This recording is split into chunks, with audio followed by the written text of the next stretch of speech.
Hello everyone. Now इस lecture से हम नया चैप्टर शुरू करेंगे इनऑर्गेनिक केमिस्ट्री का, which is coordination compounds, right.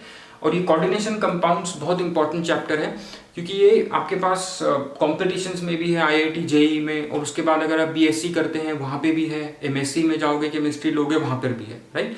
सो उसके कॉन्सेप्ट यहाँ पे क्लियर करने बहुत ज़रूरी हैं, राइट। ये आपका इतनी आसानी से पीछा नहीं छोड़ने वाला। सो कोऑर्डिनेशन कंपाउंड्स, हमने सबसे पहले वर्ड कोऑर्डिनेशन कहाँ पे सुना था या कोऑर्डिनेट वर्ड कहाँ सुना था? When we studied coordinate bond, right, in chapter chemical bonding in class 10th and 11th। और कोऑर्डिनेट बॉन्ड क्या होता था?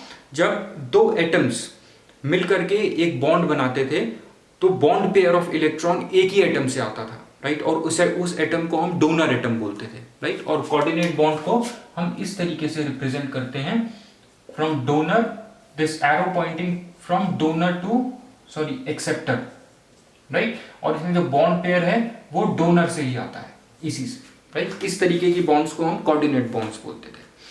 सो इससे हम समझते हैं, कोऑर्डिनेशन वर्ड से हम समझते हैं ये जो कोऑर्डिनेशन कंपाउंड्स हैं, जितने भी कोऑर्डिनेशन कंपाउंड्स में उनमें हमें कोऑर्डिनेट बॉन्ड मिलेगा ही मिलेगा, राइट। तभी हम इन्हें, इसीलिए हम इनको कोऑर्डिनेशन कंपाउंड्स बोलते हैं, राइट। इन कंपाउंड्स को पहले हम कॉम्प्लेक्सेस बोलते थे या कॉम्प्लेक्स सॉल्ट्स बोलते थे।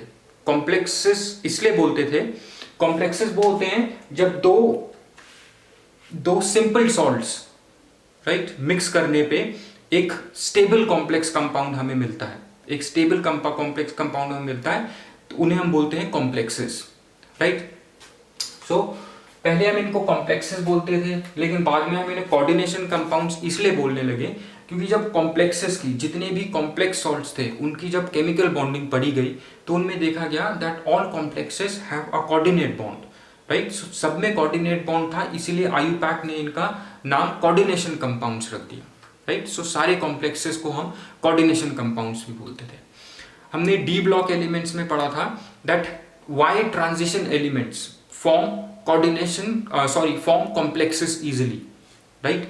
मैक्सिमम कॉम्प्लेक्सेस ट्रांजिशन एलिमेंट्स के होते हैं, राइट। ये हमने पहले वाले चैप्टर में पढ़ा था डी ब्लॉक में। उसका रीजन क्या था? क्योंकि ट्रांजिशन एलिमेंट्स के पास एम्प्टी डी ऑर्बिटल्स होते हैं, राइट। और empty D orbitals can easily accept, right, the pair of electrons, right. क्योंकि अभी हमने बोला कि सारे कोऑर्डिनेशन कंपाउंड्स में इस तरीके का कोऑर्डिनेट बॉन्ड होगा। दैट मीन्स ये इलेक्ट्रॉन पेयर किसी एक एटम से आ रहा होगा, और कहाँ आ रहा होगा? वो मेटल में जाएगा। अभी हम देखेंगे डिटेल में वो किस तरीके से है, क्योंकि कोऑर्डिनेशन कंपाउंड्स में आपका कोऑर्डिनेट बॉन्ड होता है, राइट। और कोऑर्डिनेट बॉन्ड में इस तरीके से पेयर ऑफ इलेक्ट्रॉन्स डोनेट होते हैं। अब वो पेयर ऑफ इलेक्ट्रॉन्स जो डोनेट होते हैं वो कहीं तो जाते हैं, राइट। इसीलिए ट्रांजिशन एलिमेंट्स मैक्सिमम कॉम्प्लेक्सेस बनाते हैं क्योंकि उनके पास एम्प्टी डी ऑर्बिटल्स होते हैं, जहां पर कि जिसकी हेल्प से ये इजीली कोऑर्डिनेट बॉन्ड बन सकता है, right. That is metal atoms में, ट्रांजिशन मेटल एटम्स में ये bond pair of electrons easily accommodate हो सकता है क्योंकि उनके पास एम्प्टी डी ऑर्बिटल्स होते हैं, राइट। नाउ कोऑर्डिनेशन कंपाउंड्स, इनको हम कॉम्प्लेक्स सॉल्ट्स भी बोलते हैं, जैसे हमने अभी देखा। अब कॉम्प्लेक्स सॉल्ट्स क्यों बोलते हैं, ये बनते कैसे हैं? Let's see that first, right. अगर हम दो सिंपल सॉल्ट सॉल्यूशंस लें, राइट, दो सिंपल सॉल्ट सॉल्यूशन लें, से salt solution 1 plus salt solution 2, right. अगर हम दो अलग अलग सॉल्ट सॉल्यूशंस को मिक्स करेंगे, राइट, और उसके बाद उसको हम क्रिस्टलाइज करेंगे, उस सॉल्ट सॉल्यूशन को, दो सॉल्ट्स से बन करके एक सॉल्यूशन हमें मिला है, अगर हम उसको इवेपोरेट करेंगे और फिर उसके बाद हम उसको क्रिस्टलाइज करेंगे तो हमें दो तरीके के कंपाउंड्स मिलते हैं, राइट। और दोनों ही कंपाउंड्स को हम बोलेंगे, दोनों ही तरह के कंपाउंड्स को हम बोलेंगे एडिशन कंपाउंड्स और मॉलिक्यूलर कंपाउंड्स, क्योंकि वो दो अलग अलग सॉल्ट सॉल्यूशन के बनाने से मिलते हैं, बनाने से, मिक्स करने से बने हैं, इसीलिए हम उनको बोलते हैं addition compounds, right. Addition compounds और मॉलिक्यूलर कंपाउंड्स, एडिशन और we call them as molecular compounds, right. ये दो तरीके के होंगे, दो सॉल्ट सॉल्यूशंस को मिक्स करने पे हमें दो तरीके के सॉल्ट मिलेंगे। एक तो होंगे डबल सॉल्ट्स, राइट। दूसरे तरीके के कंपाउंड्स होंगे जिनको हम बोलेंगे कॉम्प्लेक्स सॉल्ट्स। अब दोनों में फर्क क्या है ये इंपॉर्टेंट है। देखिए डबल सॉल्ट्स एग्जांपल, अगर हम फेरस सल्फेट सॉल्यूशन लेते हैं, राइट, फेरस सल्फेट सॉल्यूशन और Morris salt, if you remember Morris salt, right, which was obtained by mixing. Morris salt कैसे बनता था? By mixing ferrous sulphate and ammonium sulphate, right. जब हम फेरस सल्फेट सॉल्यूशन और ammonium sulphate solution को mix करेंगे, right, इन दोनों को मिक्स करेंगे, फिर हम इन दोनों के सॉल्ट सॉल्यूशन को क्रिस्टलाइज करेंगे, तो हमें एक डबल सॉल्ट मिलता है जिसको हम बोलते हैं Mohr's salt.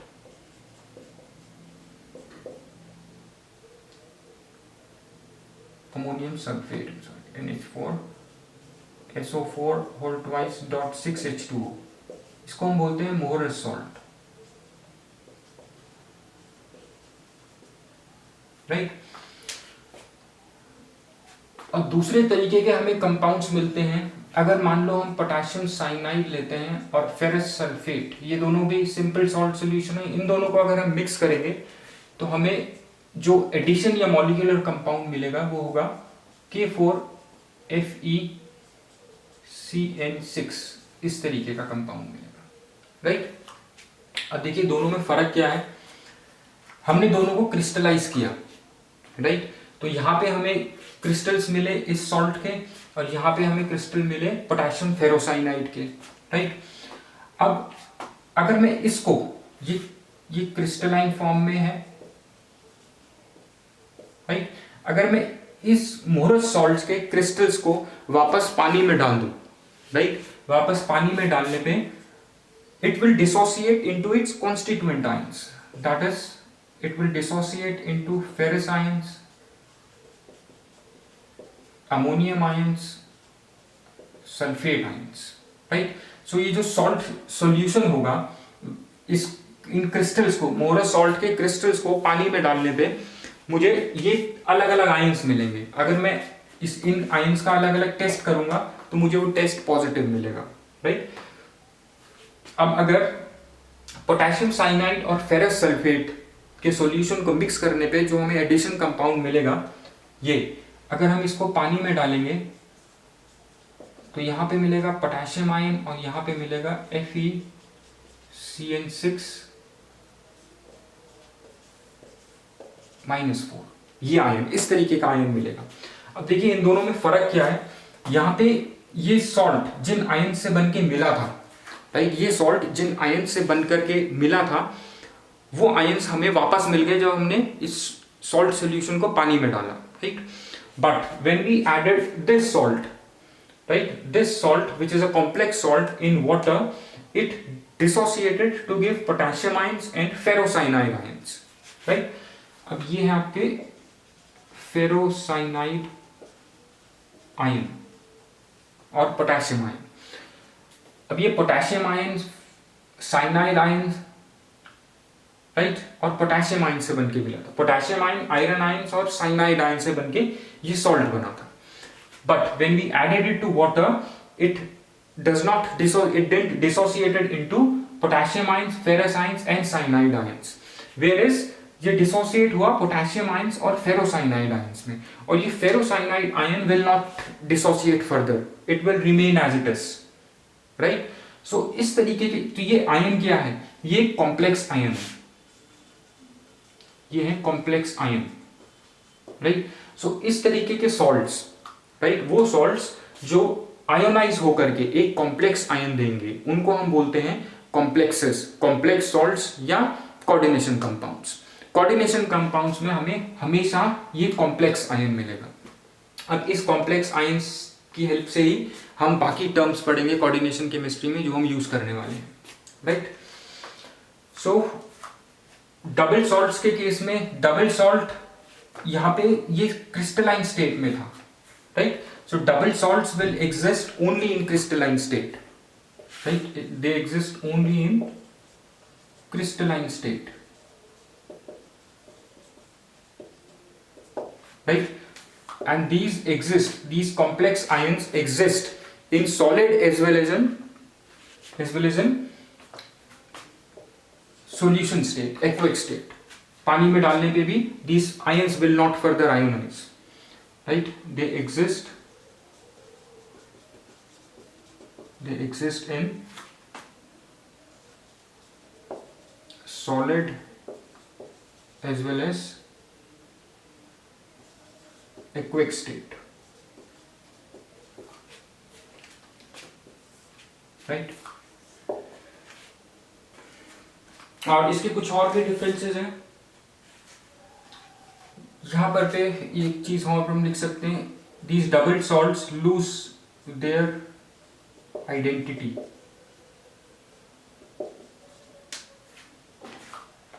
whereas complex salts they will maintain their identity, right?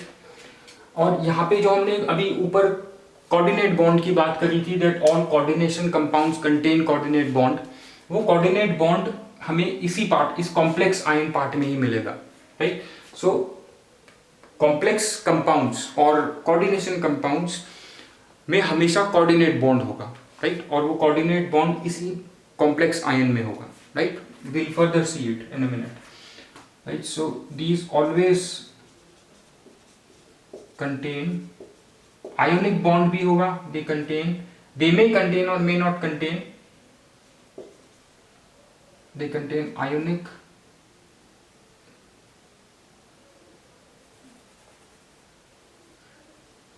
let's write it like this, always contain coordinate bond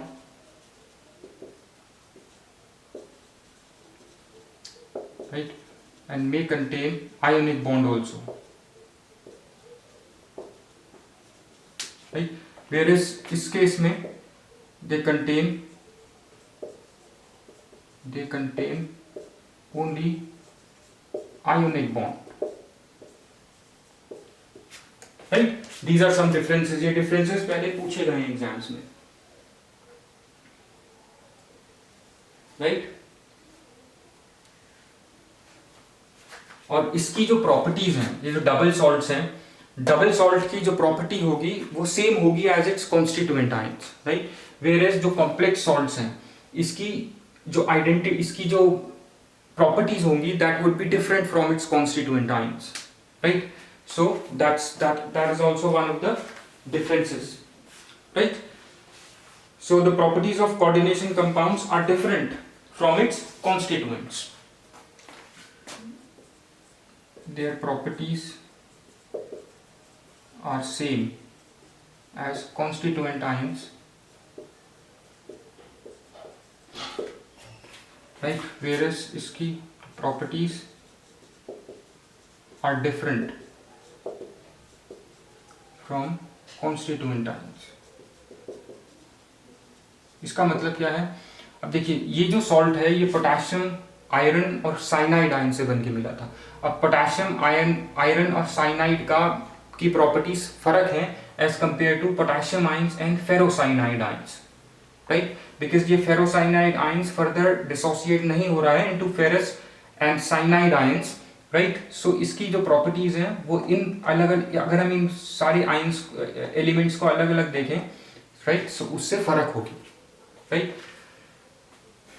और ये यहाँ पे ये जो मोरस सॉल्ट है ये आयरन, अमोनियम और सल्फेट से बन के मिला है, राइट? और इसकी सॉल्यूशन में properties are same as constituent ions, right? So ये आयंस जो है पूरी तरीके से डिसोसिएट हो जाते हैं और ये इन सारे आयंस के टेस्ट हमको पॉजिटिव देगा solution, right? These are some differences which has been asked before in exams, so this is a little important, right? अब एक और चीज है, कोऑर्डिनेशन कंपाउंड्स को सबसे पहले वर्नर ने पढ़ा था, साइंटिस्ट नेम्ड वर्नर ने सबसे पहले कोऑर्डिनेशन कंपाउंड्स को पढ़ा था इसीलिए he is the father of coordination chemistry, right. इसीलिए हम इन कॉम्प्लेक्सेस को वर्नर कॉम्प्लेक्सेस भी बोलते हैं, right. And Werner he was a professor of chemistry, right, in the University of he was professor of chemistry, yeah, in the, if I remember, he's professor of chemistry in the University of Zurich, right, and he is regarded as the father of modern coordination chemistry, right. We also call these compounds as Werner complexes. Werner complexes, right? And Werner was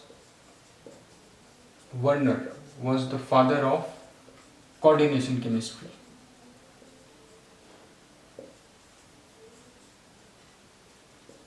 right? Because Werner was the first who studied coordination compounds, right. That is why he was the father of coordination chemistry, and he was a professor of chemistry in the University of Zurich, right. I hope till this point everything is clear. अब हम देखते हैं some terms that we would be using in coordination chemistry, right. Some terms that we would be using in coordination chemistry. I'm just rubbing all this off. You can just pause the screen and take down the notes, right. अब हम जो आगे coordination compounds, अब जो हम terms देखने वाले हैं वो हम mainly इस complex ion को देख के पढ़ेंगे,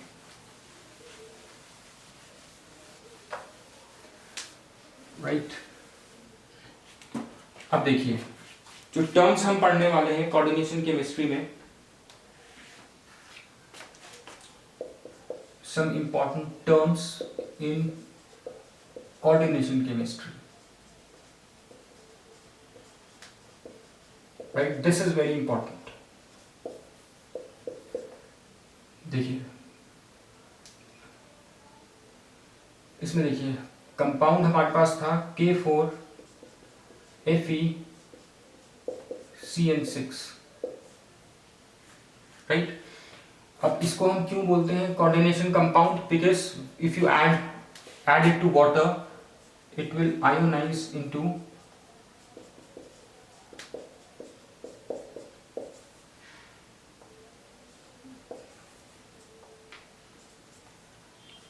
right, it will ionize into potassium ions and ferrocyanide ions, right.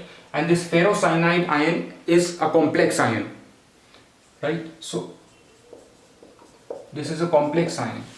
अब सारे कोऑर्डिनेशन कंपाउंड्स इस तरीके के कॉम्प्लेक्स आयन देंगे, राइट. हमें मेनली इस कॉम्प्लेक्स आयन को पढ़ना है, राइट. अब देखिए ये जो कॉम्प्लेक्स आयन है जिसको हम इस तरीके से लिखते हैं इन स्क्वायर ब्रैकेट्स के अंदर, राइट. इन स्क्वायर ब्रैकेट्स के अंदर हमेशा हम इन कॉम्प्लेक्स आयंस को लिखेंगे. इसको हम बोलते हैं कोऑर्डिनेशन स्फीयर, कोऑर्डिनेशन स्फीयर और कोऑर्डिनेशन एंटिटी, राइट. इसके लिए हम इस जो मेटल एटम आपको दिखेगा हमेशा कॉम्प्लेक्स पार्ट में, इस मेटल एटम को हम हमेशा बोलेंगे सेंट्रल मेटल एटम और आयन, राइट. और ये जो है जो ये CN पार्ट है, जो साइनाइड आयंस हैं, ये साइनाइड आयंस इस मेटल एटम से बॉन्डेड हैं वाया कोऑर्डिनेट बॉन्ड्स, राइट. इस तरीके से अगर ये आपका आयरन है तो देखिए ये साइनाइड आयंस इस तरीके से इससे जुड़े हुए हैं, राइट. अब देखिए अब ये थोड़ी सी आपको पिक्चर क्लियर होगी, राइट. ये सेंट्रल मेटल एटम है, राइट. ये पूरा एक कोऑर्डिनेशन स्फीयर है, राइट. और ये जो है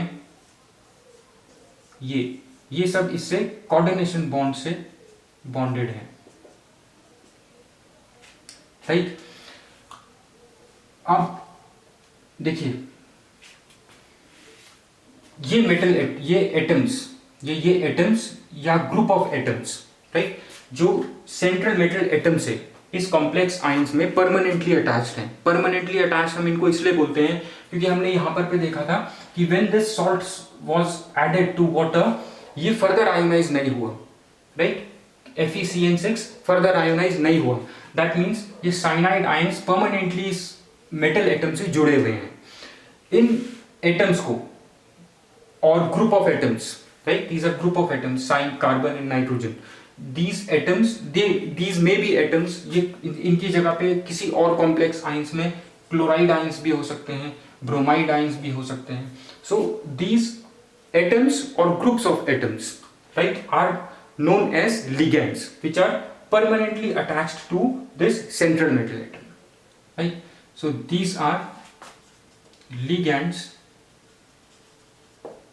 right, which are permanently attached to central metal atom or ion, central metal atom और ion, राइट। इनको हम बोलेंगे लिगैंड्स, राइट। अब क्योंकि ये लिगैंड्स कोऑर्डिनेट बॉन्ड से इस सेंट्रल मेटल एटम पे अटैच्ड हैं, कोऑर्डिनेट बॉन्ड तभी बनेगा जब इनके पास लोन पेयर ऑफ इलेक्ट्रॉन्स होंगे, right. So these ligands, right, will always have tendency to donate a pair of electron और to donate electrons to the central metal atom to form a coordinate bond, right. So these ligands will always have tendency to donate lone pair of electrons to central metal atom,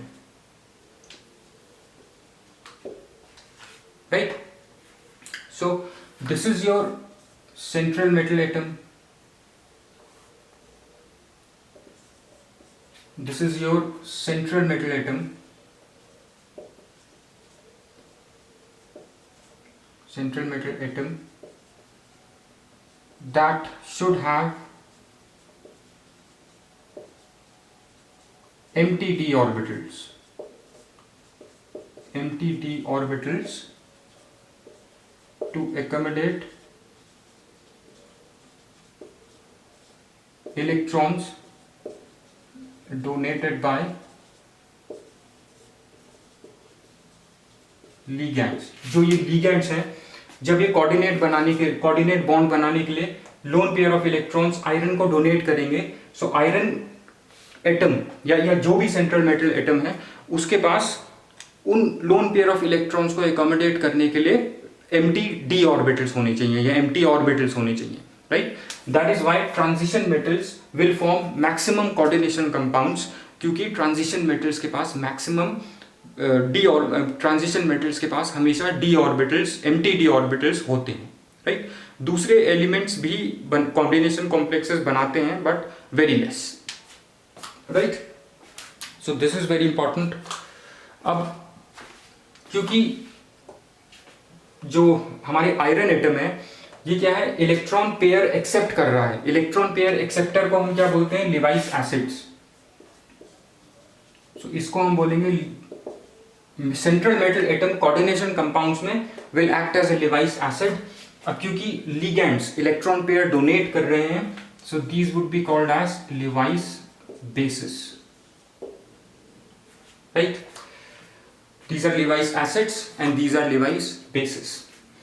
अब ligands, कितने maximum ligands, right, कितने maximum ligands इस central metal atom से attach हो सकते हैं, right, वो उस मेटल एटम का कोऑर्डिनेशन नंबर होता है, right.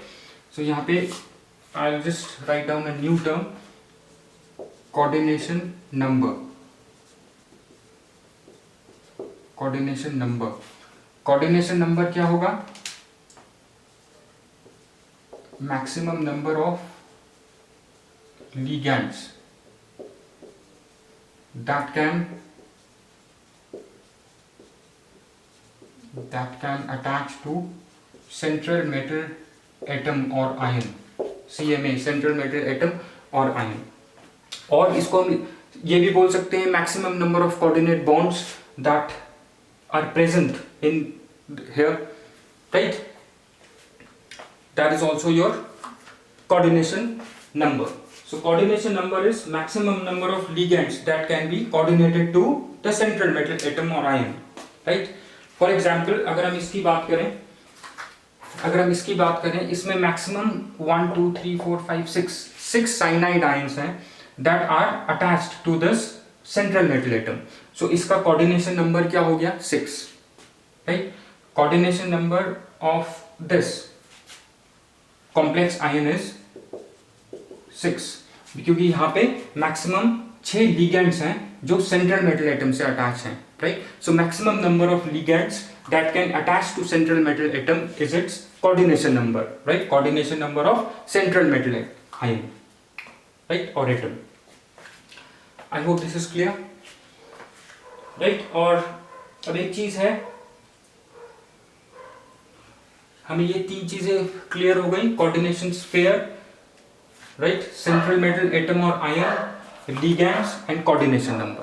These are very important things. अब एक चीज होती है oxidation state, right, और oxidation number of central metal atom, right? Oxidation number और oxidation state of this central metal atom. अगर मैं इस complex की बात करूं, right, इसी complex की अगर हम बात करें, अगर हम यहाँ पर हमसे पूछा जाए कि इसका ऑक्सीडेशन स्टेट क्या है, राइट? सो oxidation state of iron, K4FeCN6, right? इसमें इसका ऑक्सीडेशन नंबर क्या है या ऑक्सीडेशन स्टेट क्या है इसकी, right? Oxidation state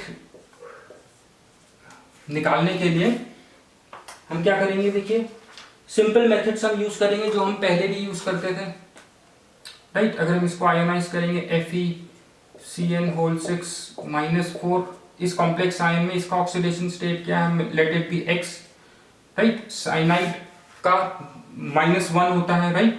so -1 into 6 -4 equal to, right? इनके जो इंडिविजुअल चार्जेस हैं, राइट, उसको हम इक्वेट कर देंगे पूरे चार्ज पे. ये जो पूरा कोऑर्डिनेशन स्फीयर है ये, राइट, हमने पहले बात करी थी, कोऑर्डिनेशन स्फीयर पे जो पूरा चार्ज है उससे हम इक्वेट कर देंगे. x -6 equal to -4, x equal to +6 -4 equal to 2. So oxidation state हो गई +2 आयरन की, राइट? ऑक्सीडेशन स्टेट होती है the charge on the metal atom और the ion, right? Just remember this. So the number which represents the electrical charge which the central metal atom actually has, right? So this is your oxidation number, which is the actual charge the central metal atom has. Central metal atom possesses, right? I hope this is clear.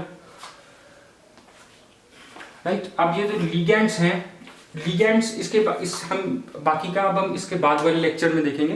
बाकी की कुछ और important terms हैं वो भी हमें देखने, right? तो यहाँ पे हमने कवर किया है कोऑर्डिनेशन स्फीयर क्या होता है, जो इस स्क्वायर ब्रैकेट में होता है. This is your coordination sphere और एंटिटी, राइट? और ये हमारा सेंट्रल मेटल एटम है, ये लिगेंड्स हैं. मैक्सिमम लिगेंड्स जो सेंट्रल मेटल एटम से लिंक है उसे हम बोलते हैं कोऑर्डिनेशन नंबर, राइट? और ऑक्सीडेशन स्टेट क्या होता है सेंट्रल मेटल एटम का? वो the actual charge that the central metal atom possesses, और हम इसको इस सिंपल मेथड से कैलकुलेट करते हैं, राइट?